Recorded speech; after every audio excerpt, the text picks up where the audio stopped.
Welcome in, everyone. I hope you guys are doing great wherever you're watching from today. We have some more big news out of Russia, Ukraine, and NATO as NATO forces continue to scramble planes against Russian threats as Russia has unleashed a massive barrage of attacks against Ukraine, and Ukraine striking back with significant and quite frankly, brutal blows to the Russian energy sector as they continue to fire and chip away. We have a ton of information to get to in this update. I am filming this on October 30th, so all information is up to date as of October 30th. I have to say it. I've said it in a lot of videos. This information could change literally by the hour, by the day, by the minute. It is a very fluid situation. But if you're watching this, all updates are of October 30th. Before we get into it, as always, please make sure to like and subscribe. Totally free. Cost you guys absolutely nothing at all. Huge, huge, huge boost to the channel. Comment with your thoughts below. What do you think about the situation? What do you think about the worsening crisis? Let me know in the comments below. Go ahead and hit that notifications bell. All notifications turned on. You won't miss a single thing. And then right here, Instagram, David_Hookstead, X, D Hookstead. That's where you can find me on social media. My DMs are wide open. Please reach out with any tips you have or to just say hello. I love talking with you guys. Now let's get into it. We have seen significant escalation over just the past 72 to 48 hours with the United States coming out and saying we are going to start testing our nukes again. It'll be the first time in 33 years the United States will have nuke tests. And the reason we're doing it is because Russia is putting out all these super weapons. They've got the nuke-powered cruise missile. They've got the world-ending torpedo they're putting on display. Russia is coming out with all these things, claiming that they're going to end the world with this devastating new technology, wipe out NATO, wipe out the United States. And of course, this is happening against the backdrop of the war in Ukraine continuing to get worse and worse, strikes being carried out by Ukraine deep inside Russia, NATO airspace being breached on a regular basis at this point. They've just shot down some more drones in Estonia. We had the MiG-31s that went through Estonia. We had the drones in Romania. We had the drones in Poland. And all of this is just amping up the tensions as we continue to try to figure out a resolution to the war in Ukraine. And as I've said before, peace has failed. It is clear diplomacy has failed. And now the Trump administration is pivoting and trying a different strategy of if they don't want peace, if the Russians don't want to talk, we're just going to escalate this in hopes of de-escalating. Well, Russia, as I've predicted and others have predicted, hasn't taken well to that, and they have started a new campaign of massive attacks, and I'm going to throw this up on the screen here, that resulted in NATO scrambling fighter jets. This comes from OSINT Defender. It says the operational command of the Polish Air Force reports the scramble of fighter jets with the Polish and allied air forces in response to an ongoing drone and missile attack by Russia against locations in western Ukraine. In addition, early warning aircraft have been deployed, and ground-based air defense systems as well as radar reconnaissance systems have reached a state of maximum readiness across Poland. So Poland put jets in the air. Their surface-to-air missiles were activated to possibly shoot down Russian air assets as an attack right on the Polish border. Poland, of course, is one of the greatest, strongest countries in NATO. That attack started to unfold. NATO, via Poland, scrambled fighter jets and activated air defense systems. So I'll put this on the screen now. This comes from Newsweek. It says NATO scrambles fighter jets after mass Russian missile attack. So it says NATO member Poland scrambled fighter jets early on Thursday, so the day I'm filming this, to defend its airspace as Russia launched missile and drone strikes on Ukraine's critical infrastructure overnight. Poland's military said fighter jets and early warning aircraft responded to the attacks on site in neighboring Ukraine, activating the highest state of alert for Warsaw's ground-based air defense and radar systems. So again, Poland went to maximum readiness. They went to essentially, they don't have nukes, so DEFCON 1 doesn't count, but it would be the equivalent of the highest state of readiness they could go as a non-nuke country. They had their air defenses ready to light stuff up. They had fighter jets in the air, early warning aircraft in the air. They were bringing out all the tools necessary to potentially engage this threat. It says the context: Russian strikes on Ukraine regularly push NATO countries, particularly Poland, to shield their airspace with fighter jets. Moscow's drones and missiles entering NATO airspace have not been treated as attacks on the alliance so far. Member of the nations are collectively obliged to respond to the attacks in other alliance nations under Article 5 of the founding treaty. Roughly 20 drones crossed into Poland last month in what several European leaders cast as a test for NATO. Several countries contributed extra fighter jets to the eastern flank close to Russia. After the incursion, Moscow denied intentionally targeting the country. So it says what to know. Poland said its response was preventative and its forces remain ready for immediate responses. So they are saying, if Russia, if you want this fight, we will blow you out of the sky. We have no problem doing it. We have no problem killing you if it comes to it. We have no problem fighting you.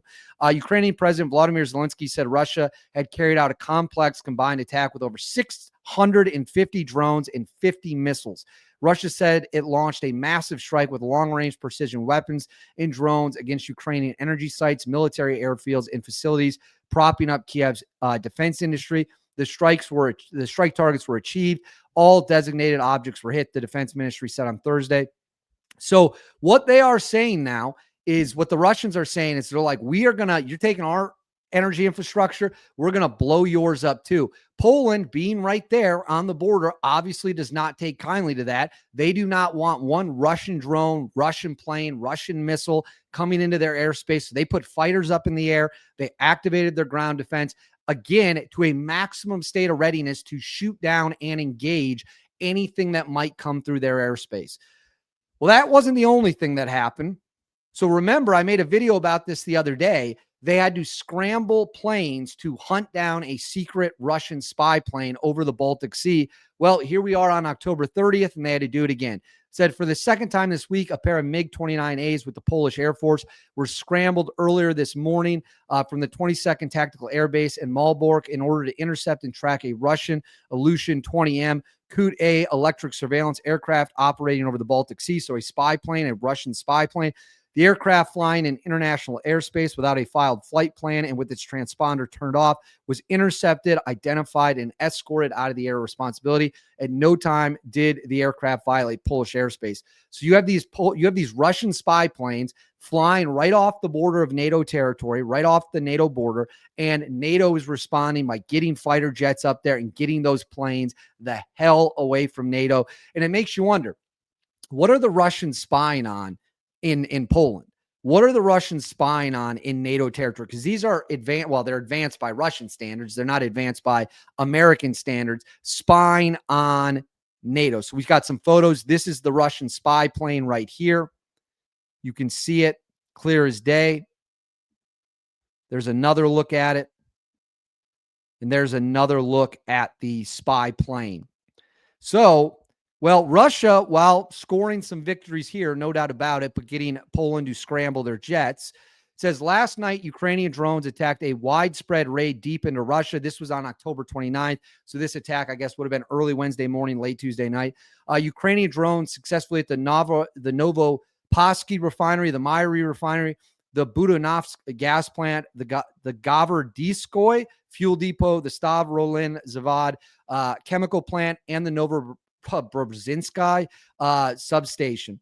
So this right here, you can see the fireballs from the drones that lit it up.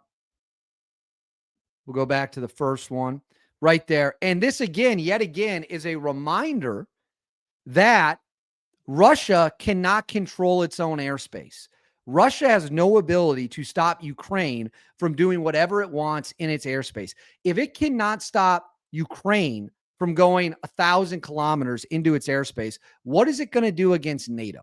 What is it going to do against F-22s and F-35s and B-2 stealth bombers, B-1 bombers? What are they going to do when NATO aircraft, which are way more advanced than anything Russia has by light years, what are they going to do when those planes, if this war draws NATO fully into a hot conflict, what are they going to do?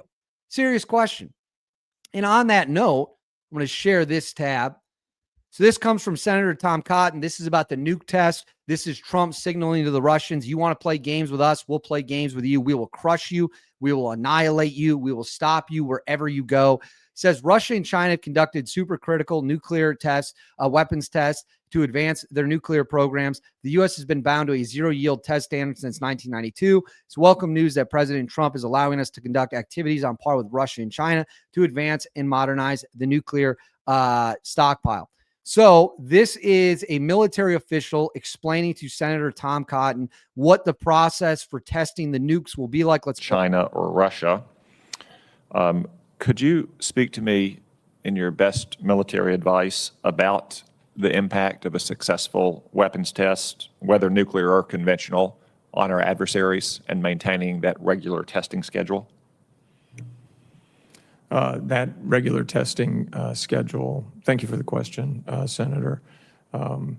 If confirmed, the STRATCOM commander is responsible for the requirements associated with accuracy and effectiveness of the weapons.